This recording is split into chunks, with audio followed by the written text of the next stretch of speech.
তো, রাজনীতি ছাড়া কোরআনের একটা শব্দ, একটা অক্ষর আছে? এই চিন্তা ভাবনা যাদের আছে, এখনো সুযোগ আছে, সময় আছে, বয়স আছে, ফেলে দেন মাথা থেকে।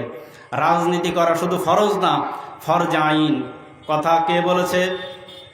এটাও শোনার দরকার আছে। দল করা যাবে না, কোন দল করবেন এটাও শুনতে হবে। একটা হচ্ছে শয়তানের দল, একটা হচ্ছে আল্লাহর দল, এটাও শোনার দরকার আছে না নাই? আজকের আমরা সিদ্ধান্ত নিয়েছি, যত মুফাসসির, যত কোরআনের হাফেজ, যত আলেম ওলামা এখানে কোরআন থেকে কথা বলবে। বিগত দিনেও আমরা দেখেছি এই কোরআনের তাফসির মাহফিলে এক শ্রেণী এজিদ মার্কা কোরআনের মাহফিলে বাধা দিয়েছে।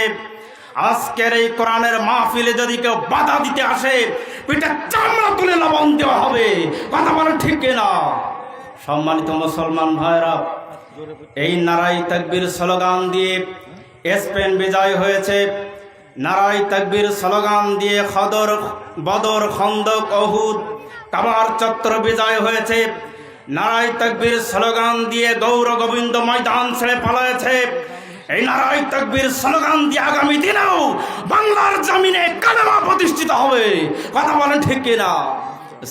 সুতরাং এই কোরআন দিয়ে রাষ্ট্র চলবে, এই কোরআন দিয়ে ইউনিয়ন চলবে, এই কোরআন দিয়ে জেলা, এমপি, মন্ত্রী, জজ কোর্ট, সুপ্রিম কোর্ট, আইন বিভাগ, বিচার বিভাগ চলবে। কোন কারোর স্বামীর আইন দিয়ে দেশ চলবে না, দেশ চলবে কোরআন দিয়ে। কথা বলেন ঠিক কিনা? রাজি আছেন কারা কারা? দু হাত তুলে দেখান তারা। লিল্লাহি তাকবীর, জোরে বলেন লিল্লাহি তাকবীর।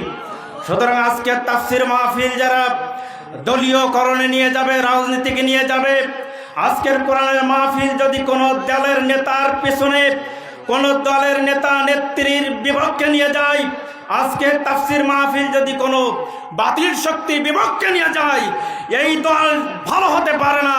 কথা বলেন ঠিক কিনা? যে দল, যে নেতা, যে নেত্রী কোরআনের আইন ভালো লাগে না, আর যা হোক না কেন, আবু জাহলের উত্তরসূরি ছাড়া কিছু না। কথা বলেন ঠিক কিনা? রাগ করলেন? সম্মানিত মুসলমান ভাইরা, কোরআন 3 শ্রেণীর মানুষ মানতেছে। আমরা এক এক করে বলবো কোন শ্রেণীর মানুষ এই কোরআনের পথে বাধা দিচ্ছে আর কারা বাধা দিচ্ছে না, কারা পক্ষে আছে আর কারা পক্ষে নাই। শোনার দরকার আছে না নাই? সম্মানিত মুসলমান ভাইরা, আল্লাহ তাআলা বলেন যারা মুমিন, যারা কি? যারা মুমিন, আল্লাযীনা ইউমিনুনা বিল গায়বি ওয়া ইউকিমুনাস সালাতা ওয়া মিম্মা রাযাকনাহুম ইউনফিকুন। জোরে বলুন আল্লাহু আকবার। এই কোরআনুল কারীম পক্ষে যারা থাকে, কোরআনের রাষ্ট্র সমাজ ব্যবস্থা যারা চায়, তাদের লক্ষ্য উদ্দেশ্য হলো আল্লাযীনা ইউমিনুনা বিল গায়বি, যারা অদৃশ্যের প্রতি বিশ্বাস করে। জান্নাত দেখি নাই, জাহান্নাম দেখি নাই, আল্লাহর নবীকে আমরা দেখি নাই, আল্লাহকেও দেখি নাই, না দেখে বিশ্বাস করেছি। কথা বলেন ঠিক কিনা?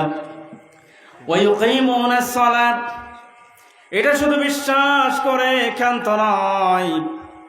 এই মোমেনদের একটা খাসিয়াত থাকবে, ঈমান আনার পরে বিরোধিতা তো করবে না।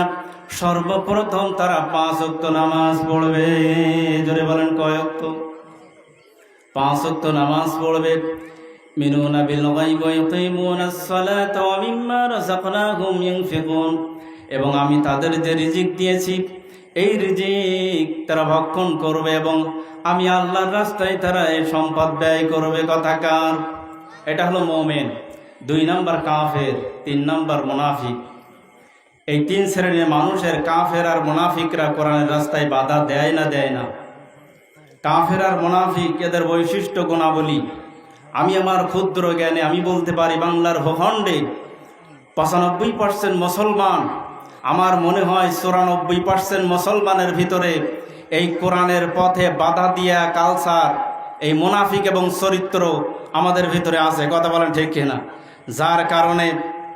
যার কারণে আমরা এই কোরআনের রাস্তায় বাধা দিই। কথা বলেন ঠিক কিনা? আপনি বলতে পারেন, হুজুর আমরা তো নামাজ পড়ি, দাড়ি রাখি, হজ করি, কোরআনের আয়াত প্রমাণ করে। আপনি যে দাড়ি রেখে, টুপি রেখে, জুব্বা পরে কোরআনের পথে বাধা দেন, আপনি দাড়িওয়ালা কাফের। আপনি যদি কোরআনের পথে বাধা দেন আপনি দাড়িওয়ালা কাফের। আপনি যদি হজ করেও বলে কোরআনের পথে বাধা দেন আপনি হজওয়ালা কাফের। কথা বলে ঠিক কিনা? সুতরাং কোরআনের পথে বাধা দেবে যারা, 1 নাম্বার মুনাফিক তারা। কথা বলেন ঠিক কিনা? জোরে বলেন ঠিক কিনা? সম্মানিত মুসলমান ভাইরা আমার